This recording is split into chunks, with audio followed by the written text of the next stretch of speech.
This is always present, but in the current times on the indexes, particularly the SPX, the skews between the calls and the puts, and that. Before we get rolling here, just a reminder to please like and share our videos.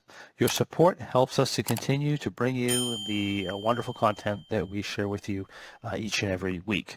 Difference between 50 delta at the money versus what it actually is very, very high. Higher than it's ever historically been.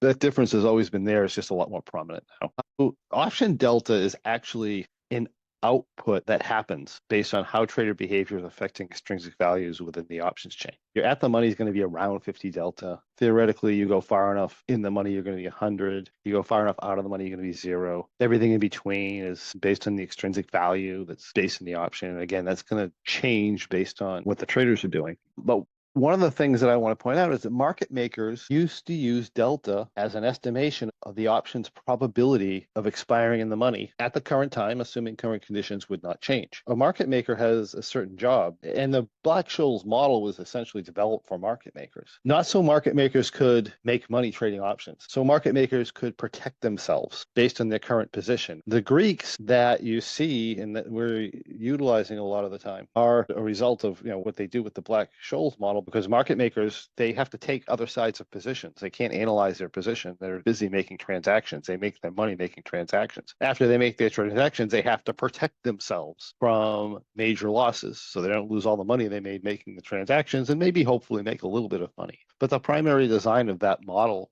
is to help them understand what they have to do to hedge up their position so they don't have too much risk. They have a volatility risk and they have a delta risk, and that's what that was for. And they used to use this as just an estimation. So this is an estimation of the asset expiring in the money. Again, it was useful as a tool for that reason. The actual probability of that happening play out differently. In other words, they're using it differently. So what happened historically when you start looking at market neutral trading like condors and broken wing butterflies and things like that, a little after 2005-ish, computers started making a mainstream in the trading floors, and the market makers were tossed out of a job. The computer is doing your job now. With that, these options makers took what they thought was reliable theory, and they started teaching people how to do condors, broken wing butterflies, and these other types of trades that were managed by the Greeks.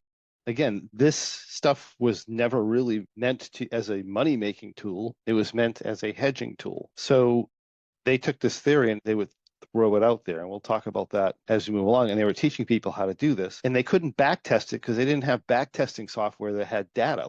So you couldn't really test anything. All of this stuff was just done off what they believed should make money based on what they knew about probability of options expiring in the money. And this whole education thing started that was really completely wrong when you think about it.